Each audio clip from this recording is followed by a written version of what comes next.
കോടിക്കണക്കിന് കോശങ്ങൾ തമ്മിൽ മത്സരിച്ച് ജയിച്ച ആളാണ് ഒരു കോശം പോലും മനുഷ്യനായിട്ട് ഈ ഭൂമിയിൽ ജനിക്കുന്നത്.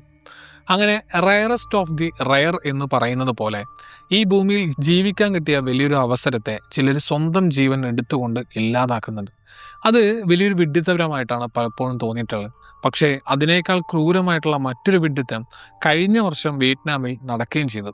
അത് ലോകത്തെ തന്നെ ഞെട്ടിച്ചു കളഞ്ഞു എന്ന് വേണം പറയാൻ. നമുക്ക് കൃത്യമായിട്ട് നോക്കാം. 2025 ജനുവരി 25 വിയറ്റ്നാമിലെ ലാൻസൻ എന്ന സിറ്റിയിൽ സമയം രാവിലെ ഒരു 9 മണിയാകുന്നുണ്ട്. അവിടെ 36 വയസ്സുള്ള ന്യൂയൻ സാങ് എന്നൊരാള് പതുക്കെ വീട്ടിൽ നിന്ന് പുറത്തേക്ക് വരുന്നു. പാന്റും ഷർട്ടും ഇട്ട അയാളുടെ മുഖത്ത് എന്തോ നഷ്ടപ്പെട്ട പോലൊരു സങ്കടമുണ്ടായിരുന്നു.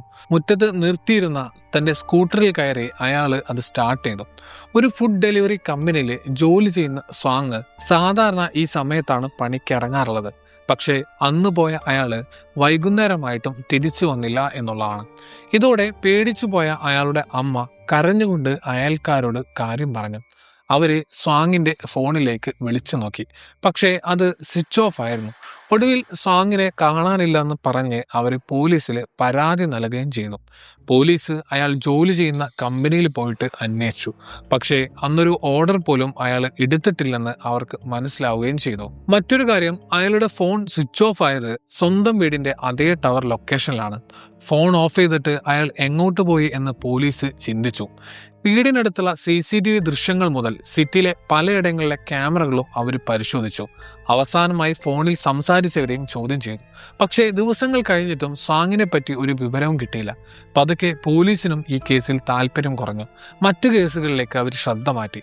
എന്നാൽ അവർ നിസ്സാരമായി വിട്ട ഈ കേസ് അടുത്ത കുറച്ച് മാസങ്ങൾക്കുള്ളിൽ ലോകത്തെ മുഴുവൻ വിറപ്പിക്കാൻ പോകുന്ന ഒരു ക്രൂരമായിട്ടുള്ള കൊലപാതകമായിട്ട് മാറുമെന്ന് ആരും തന്നെ കരുതിയില്ല എന്നുള്ളതാണ്. അതെ, 2025 വിയറ്റ്നാം, ചൈന, ഹോങ്കോങ് തുടങ്ങിയ പല രാജ്യങ്ങളുമുള്ള സോഷ്യൽ മീഡിയ ഉപയോക്താക്കളെ പീഡിപ്പിച്ച ഒരു കേസിനെ പറ്റിയാണ് നമ്മൾ ഇന്ന് സംസാരിക്കുന്നത്.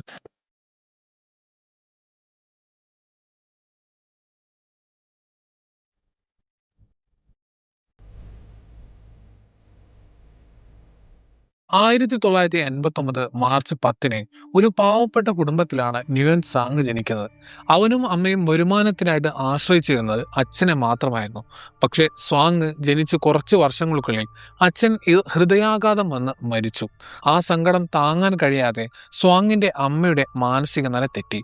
അമ്മയുടെ ചികിത്സക്കും വീട്ടു ചെലവിനുമായിട്ട് സ്വാങ് ചെറുപ്പത്തിലെ പണിക്ക് പോകാൻ തുടങ്ങി. കുറേ വർഷം ഒരു മീൻ കടയിൽ ജോലി ചെയ്തു. അതിനുശേഷമാണ് അയാൾ ഫുഡ് ഡെലിവറി ജോലിക്ക് ചേരുന്നത്. അങ്ങനെ ഇരിക്കെയാണ് ഒരു ദിവസം അയാൾ പെട്ടെന്ന് അപ്രതീക്ഷിതമായിട്ട് കാണാതാകുന്നത്. സ്വാങ്ങിൻ്റെ അമ്മയ്ക്ക് മാനസിക പ്രശ്നങ്ങൾ ഉണ്ടെങ്കിലും തൻ്റെ മകൻ എന്നും പണി കഴിഞ്ഞ് കൃത്യസമയത്ത് വീട്ടിൽ വരുമെന്ന് അവർക്ക് അറിയാമായിരുന്നു. അതുകൊണ്ടാണ് വൈകിയപ്പോൾ തന്നെ അവർ പരിഭ്രമിച്ചത്. സ്വാങ് കാണാതായ കേസിൽ പോലീസ് ആദ്യം വലിയ താല്പര്യം കാണിച്ചില്ലെങ്കിലും പിന്നീട് വിയറ്റ്നാം പോലീസിനെ ഞെട്ടിച്ചുകൊണ്ട് ഒരു സംഭവം നടക്കുകയാണ്. ജൂൺ 24, 2025, അതായത് സ്വാങ്ങിനെ കാണാതായി ഏകദേശം 5 മാസങ്ങൾക്ക് ശേഷം അന്ന് വിയറ്റ്നാം പോലീസിന്റെ ഔദ്യോഗിക വെബ്സൈറ്റിലേക്ക് ഒരു ഡോക്യുമെന്റ് വരികയാണ്. സാധാരണ പലരും പരാതികൾ അയക്കാറുള്ളത് കൊണ്ട് അവരത് നിസ്സാരമായിട്ടാണ് തുറന്നു നോക്കിയത്. പക്ഷേ അതിനുള്ളിലെ ദൃശ്യങ്ങൾ കണ്ടവരുടെ ചങ്ക് തകർന്നുപോയി. അത് വെറും ഒരു വീഡിയോ ആയിരുന്നില്ല, ഒരു മനുഷ്യന്റെ ക്രൂരമായിട്ടുള്ള അന്ത്യമായിരുന്നു അതിലുണ്ടായിരുന്നത്. ആ വീഡിയോയിൽ ഒരു ചെറുപ്പക്കാരൻ വെള്ള വിരിയിട്ട ബെഡിൽ വസ്ത്രങ്ങളില്ലാതെ കിടക്കുന്നു. അവൻ കണ്ണുകൾ അടച്ചു കിടക്കുകയാണ്. അപ്പോഴാണ് ഒരാൾ സ്ക്രീനിൽ വകഞ്ഞു മാറ്റി ഉള്ളിലേക്ക് വരുന്നത്. കയ്യിൽ മാംസം മുറിക്കുന്ന വലിയൊരു കത്തിയുണ്ട്. മുഖത്ത് ഒരു മാസ്ക് ഇട്ടിട്ടുണ്ട്. ആ രൂപം കിടക്കുന്ന ചെറുപ്പക്കാരന്റെ കഴുത്തിൽ കത്തി വെക്കുന്നതോടെ ആദ്യത്തെ വീഡിയോ തീരുന്നു. അടുത്ത വീഡിയോയിൽ അതേ ചെറുപ്പക്കാരൻ മുറിയിലെ തറയിൽ മുട്ടുകുത്തിയിട്ട് ഇരിക്കുകയാണ്. എന്നിട്ട് തൻ്റെ തല ഒരു മരക്കട്ടയ്ക്ക് മുകളിൽ വെച്ചിട്ട് കിടക്കുന്നു. ആ മാസ്ക് ധരിച്ച അയാൾ വീണ്ടും വന്ന് അവൻ്റെ കഴുത്തിൽ കത്തി വെക്കുന്നു. മൂന്നാമത്തെ വീഡിയോയിൽ ഇവർ രണ്ടുപേരും ചിരിച്ചുകൊണ്ട് സംസാരിക്കുകയാണ്. എന്നിട്ട് ക്യാമറയ്ക്ക് നേരെ വിരലുകൾ കൊണ്ട് ഒരു ഹാർട്ട് ചിഹ്നം കാണിക്കുന്നു. ഇതിനുശേഷം മറ്റൊരു വീഡിയോയിൽ ആ ചെറുപ്പക്കാരൻ സ്വയംഭോഗം ചെയ്യുന്നതും കാണാൻ സാധിക്കുന്നുണ്ട്. അവസാന വീഡിയോ ആണ് ഏറ്റവും ഭീകരം എന്ന് പറയുന്നത്. ആ ചെറുപ്പക്കാരൻ മരക്കട്ടയിൽ തലവെച്ച് കിടക്കുമ്പോൾ മാസ്ക് ധരിച്ച ആള് കത്തി കൊണ്ട് അവൻ്റെ കഴുത്ത് അറക്കാൻ തുടങ്ങുന്നു. വേദന കൊണ്ട് പിടയുന്ന അവൻ്റെ കഴുത്തിൽ നിന്നും രക്തം തെറിച്ചു വീഴുന്നുണ്ട്.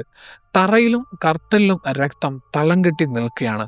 അടുത്ത ദൃശ്യത്തിലെ അറുത്തെടുത്ത ആ തല കയ്യിൽ പിടിച്ചുയർത്തി മാസ്ക് ധരിച്ച ആള് ക്യാമറയ്ക്ക് മുന്നിൽ നിൽക്കുകയാണ്.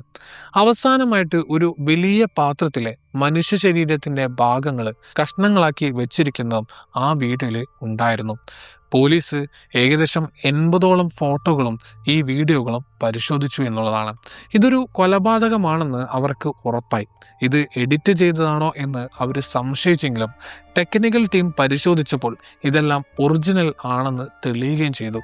ഇവിടെ പോലീസിനെ അത്ഭുതപ്പെടുത്തിയ ഒരു കാര്യം എന്ന് പറയുന്നത്, മരിക്കാൻ പോകുന്ന ആള് ഒട്ടും പേടിക്കാതെ ഇതിനെല്ലാം സമ്മതിച്ചു കൊടുക്കുന്നു എന്നുള്ളതാണ്. ഇവർ തമ്മിലുള്ള സംസാരത്തിൽ ഞാൻ തല മരക്കട്ടയിൽ വെക്കുമ്പോൾ നീ എൻ്റെ തല അറുക്കണമെന്ന് മരിച്ച ആള് പറയുന്നു. അത് ഞാൻ അങ്ങനെ തന്നെ ചെയ്യുമെന്ന് കൊലയാളി പറയുന്നതും കേൾക്കാൻ സാധിക്കുന്നുണ്ട്. ഏതോ ടൂറ് പോകാൻ പ്ലാൻ ചെയ്യുന്ന പോലെ ചിരിച്ചുകൊണ്ടാണ് ഇവരത് സംസാരിക്കുന്നത്. ഈ കൊലയാളി ആരാണ്? മരിച്ചത് ആരാണ്? ഇത് എവിടെ വെച്ച് നടന്നു? പോലീസ് ഈ ചോദ്യങ്ങൾക്ക് ഉത്തരം തേടി ഇറങ്ങുകയാണ്. ആ വീഡിയോകൾ ആദ്യം വന്നത് ഒരു ടെലിഗ്രാം ഗ്രൂപ്പിൽ വന്നതാണെന്ന് കണ്ടെത്തി. അങ്ങനെ ഓരോരുത്തരായി പിടികൂടി വന്നപ്പോൾ ഇതൊരു വലിയ ചങ്ങല പോലെ നീണ്ടുപോവുകയും ചെയ്തു. ഒടുവിൽ ഒറിജിനൽ അക്കൗണ്ട് കണ്ടെത്താൻ അവർക്ക് കഴിഞ്ഞില്ല. പക്ഷേ ഇതേ സമയം തന്നെ സോഷ്യൽ മീഡിയയിലെ ചിലർ ഈ വീഡിയോകൾ ഇഴകേറി പരിശോധിക്കുന്നുണ്ടായിരുന്നു. അവർ ഒരു ഗ്രൂപ്പ് ഉണ്ടാക്കി ഓരോ ചെറിയ കാര്യങ്ങളും നിരീക്ഷിച്ചു. മുറിയിലെ ടൈൽസിന്റെ ഡിസൈൻ നോക്കിയിട്ട് അത് വിയറ്റ്നാമിന്റെ വടക്കൻ ഭാഗങ്ങളിൽ മാത്രം ഉപയോഗിക്കുന്നതാണെന്ന് ഒരാൾ കണ്ടെത്തി. സീലിംഗിലെ ലൈറ്റ്, അവിടെ ഇരുന്ന കാലിത്തീറ്റ ചാക്കിന്റെ brand, water bottle, face wash, കൊലയാളി ഉപയോഗിച്ച കത്തി, ഇതെല്ലാം വടക്കൻ വിയറ്റ്നാമിൽ മാത്രം കിട്ടുന്നതാണെന്ന് അവർ ഉറപ്പിച്ചു. വീഡിയോയുടെ ബാക്ക്ഗ്രൗണ്ടിൽ കേട്ട ആളുകളുടെ സംസാര ശൈലി, സ്ലാങ് എന്ന് പറയുന്നത് വടക്കൻ വിയറ്റ്നാമിലേതാണെന്നും അവരെ കണ്ടെത്തുകയും ചെയ്തു. കൊലയാളിയുടെ കയ്യിലെ പച്ചകുത്തൽ അവർ പ്രത്യേകം നോട്ട് ചെയ്യുകയും ചെയ്തു.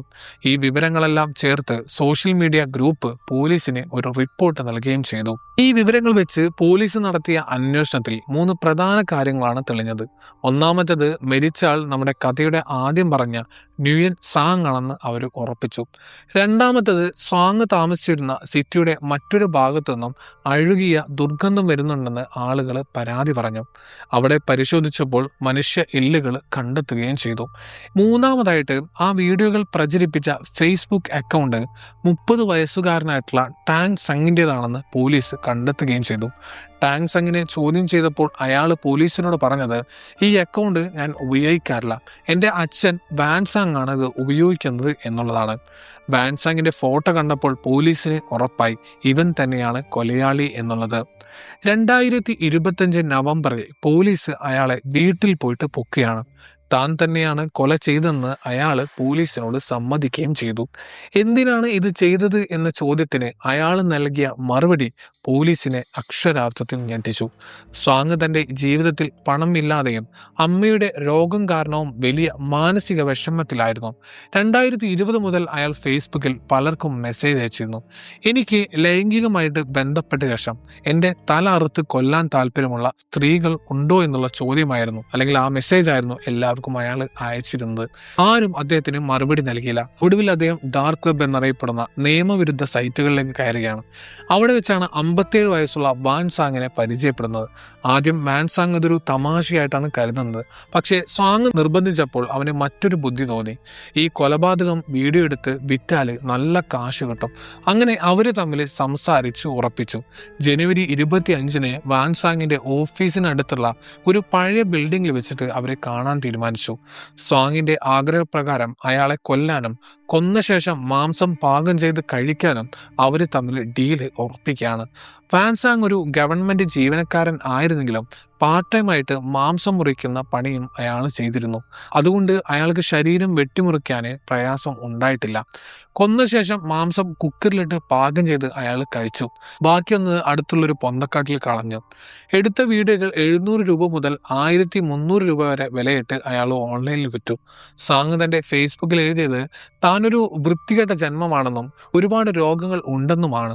തൻ്റെ വിധി മാറ്റാൻ ദൈവത്തിന് പോലും കഴിയില്ലെന്ന് അയാൾ വിശ്വസിച്ചു. പക്ഷെ സങ്കടങ്ങളിൽ നിന്നും രക്ഷപ്പെടാൻ അയാൾ തിരഞ്ഞെടുത്തത് മരണമായിരുന്നു. അത് വലിയൊരു തെറ്റായിപ്പോയി. ചില ഞെട്ടിക്കുന്ന വിവരങ്ങൾ കൂടിയുണ്ട്. വാൻസാങ് പറഞ്ഞത് മനുഷ്യമാംസം മൃഗങ്ങളുടെ മാംസത്തേക്കാൾ മൃദുവാണെന്നും മധുരമുള്ളതാണെന്നാണ്. ഇത് കേട്ട് പോലീസ് പോലും ഛർദ്ദിച്ചു പോയി എന്നുള്ളതാണ്. കൊലപാതകത്തിന്റെ വീഡിയോ 3 ഭാഗങ്ങളായിട്ടാണ് അയാളെ വിറ്റത്. ഓരോന്നിനും വെവ്വേറെ വിലയാണ് നിശ്ചയിച്ചത്. കൊലയ്ക്ക് 2 ദിവസം മുമ്പ് അവർ റിഹേഴ്സൽ വരെ നടത്തിയിരുന്നു. ഏത് ആംഗിളിൽ ക്യാമറ വെക്കണമെന്നും സ്വാങ് തന്നെ പറഞ്ഞു കൊടുക്കുകയും ചെയ്തു. മരിക്കുന്നതിന് 10 മിനിറ്റ് മുമ്പ് സ്വാങ് ഒരു മെസ്സേജ് അയച്ചു: "ഷെഫ് തയ്യാറാണ്, ഞാൻ ഭക്ഷണം. ലോകമേ ഗുഡ് ബൈ." സ്വാങ്ങിനെ പാകം ചെയ്ത അതേ പാത്രത്തിലാണ് പിറ്റേന്ന് കൊലയാളി സ്വന്തം കുടുംബത്തിന് ഭക്ഷണം ഉണ്ടാക്കി കൊടുത്തത്. അവർക്ക് ഇതൊന്നും അറിയില്ലായിരുന്നു.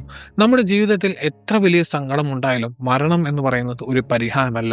സ്വാങ് ഒരു ഡോക്ടറെയോ അല്ലെങ്കിൽ മറ്റാരെങ്കിലും കണ്ട് സംസാരിച്ചിരുന്നെങ്കിൽ ഒരുപക്ഷെ ഇന്നും ജീവനോടെ ഇരുന്നേനെ. നിങ്ങളുടെ സങ്കടങ്ങളെ മുതലെടുത്ത് ബിസിനസ് ചെയ്യുന്ന ഒരുപാട് ക്രൂരന്മാർ ഈ ലോകത്തുണ്ട് എന്നുള്ളത് നിങ്ങൾ മനസ്സിലാക്കണം. ജീവിതം ഒരു പോരാട്ടമാണ്. അതിൽ ജയിച്ചു കാണിക്കുന്നതിലാണ് അർത്ഥം.